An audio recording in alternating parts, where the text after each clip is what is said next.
Le Seigneur soit avec vous. Lecture de l'Évangile de Jésus-Christ selon saint Matthieu.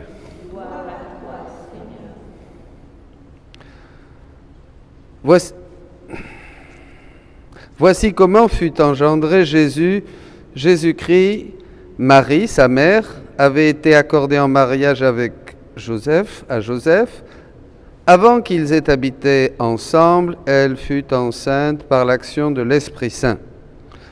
Joseph, son époux, qui était un homme juste et ne voulait pas la dénoncer publiquement, décida de la renvoyer en secret. Comme il avait formé ce projet, voici que l'ange du Seigneur lui apparut en songe et lui dit : « Joseph, fils de David, ne crains pas de prendre chez toi Marie, ton épouse, puisque l'enfant qui est engendré en elle vient de l'Esprit Saint. Elle enfantera un fils et tu lui donneras le nom de Jésus, c'est-à-dire le Seigneur sauve, car c'est lui qui sauvera son peuple de ses péchés. Tout cela est arrivé pour que soit accomplie la parole du Seigneur prononcée par le prophète. Voici que la Vierge concevra et elle enfantera un fils. On lui donnera le nom d'Emmanuel, qui se traduit Dieu avec nous. Quand Joseph se réveilla, il fit ce que l'ange du Seigneur lui a prescrit. Il prit chez lui son épouse. » Acclamons la parole de Dieu. Louange à toi, Seigneur Jésus.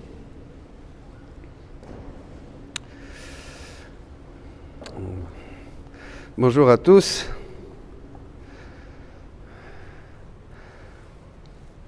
Ce matin, ne pensez pas faire un petit partage de la parole,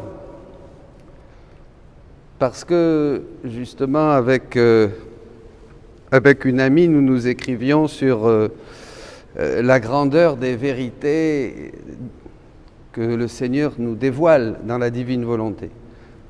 Des choses extraordinaires, des dons merveilleux, et comme disait quelqu'un, une telle cohérence, une telle logique, une telle sagesse, c'est impressionnant.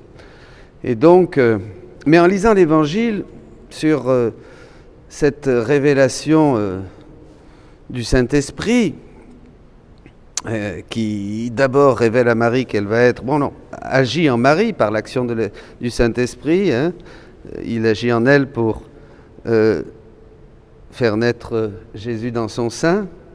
Et ensuite Joseph qui a du mal à croire, évidemment. Il va falloir une intervention du ciel, quelque chose qui va être pour lui un songe. Un ange va lui dire ne crains pas de prendre Marie, ton épouse, chez toi.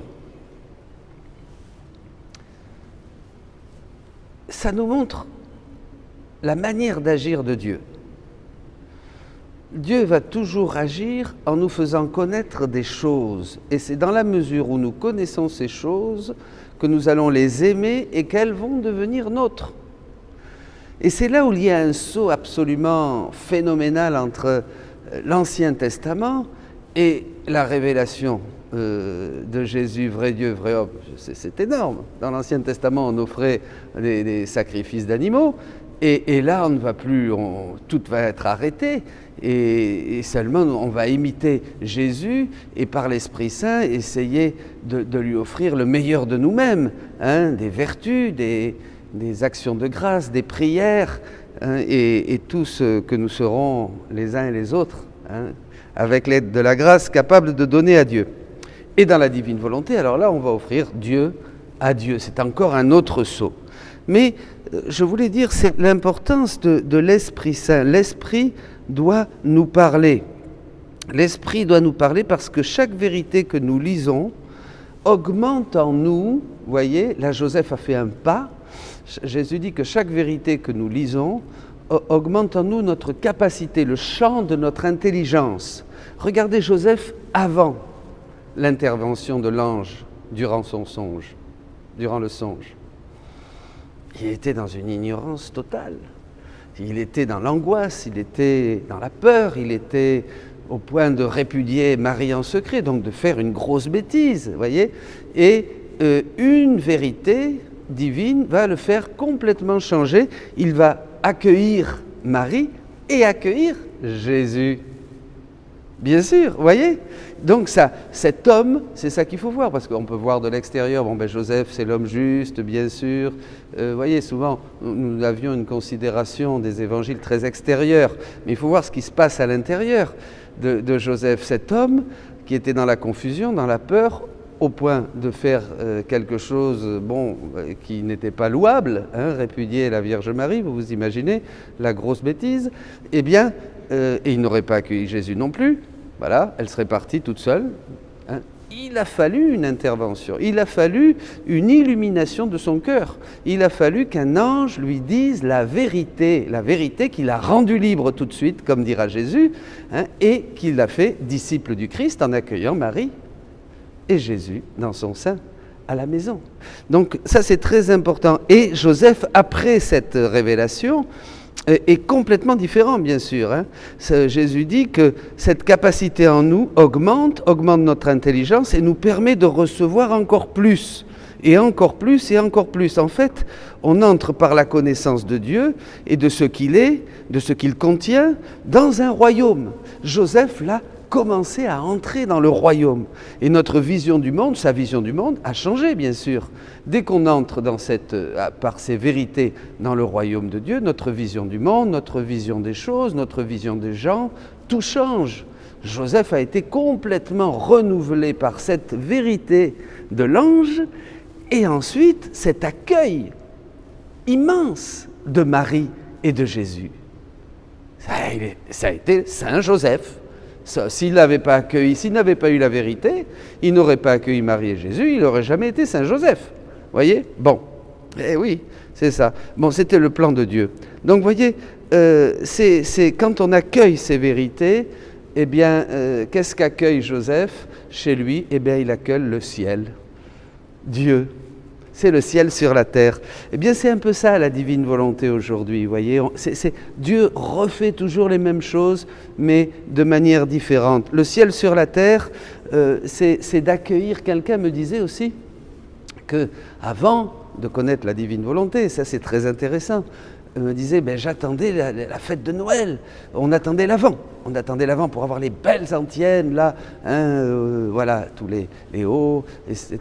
Et après, on attendait la fête de Noël, on s'y préparait, les saints se sont préparés, la petite Thérèse se préparait à cette fête de Noël, qui était une source de grande grâce pour elle. Vous voyez, puis après on se préparait à Carême, on jeûne, on faisait beaucoup de choses, etc. Et ensuite, on se préparait à la Semaine Sainte, pensant qu'on va recevoir de grandes grâces à la Semaine Sainte. Et Dieu nous bénit toujours à ces moments-là. Il est libre. Mais cette personne me disait, mais maintenant c'est marrant, je sens que tout est égal, je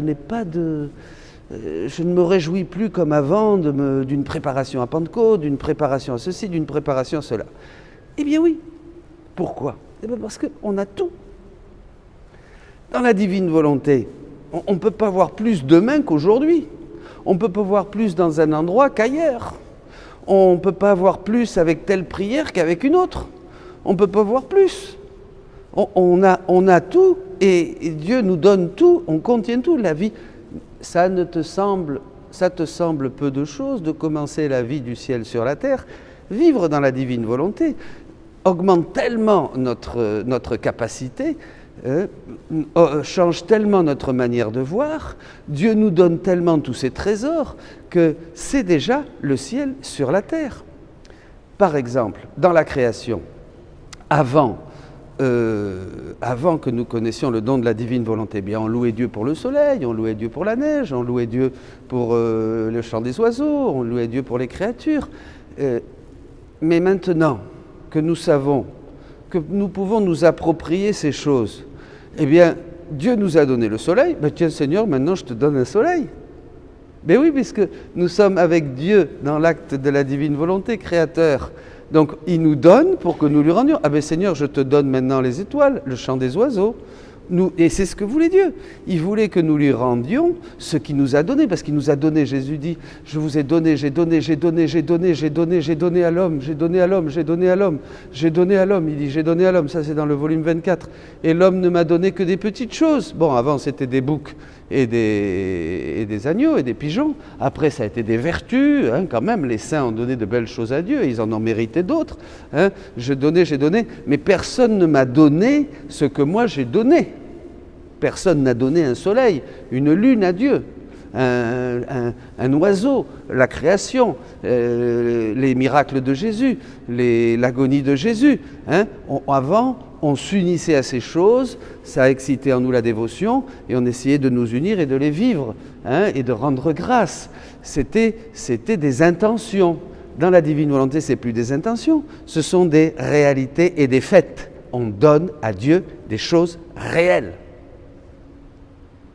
C'est plus des pieuses intentions, on donne à Dieu des choses réelles. Vous comprenez? Voilà, on donne à Dieu ce qu'il nous a donné. On rend Dieu à Dieu, comme dit Jésus.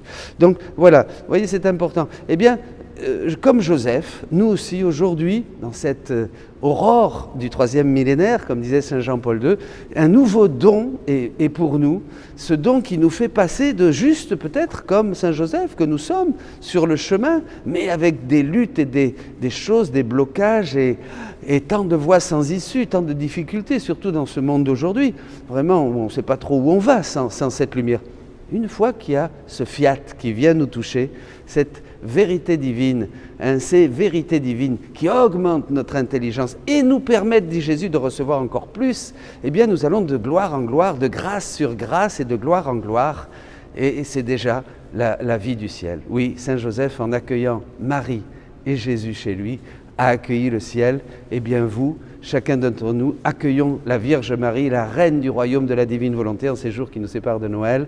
Nous accueillons Jésus et nous accueillons le don, les 3 dons, donc toute Marie qui récapitule toute l'espérance d'Israël, Jésus, le chemin, la vérité et la vie, en qui habite corporellement toute la divinité, et le fruit complet de toute la rédemption, ce don sans précédent aujourd'hui pour notre monde de la vie dans la divine volonté. Soyez bénis.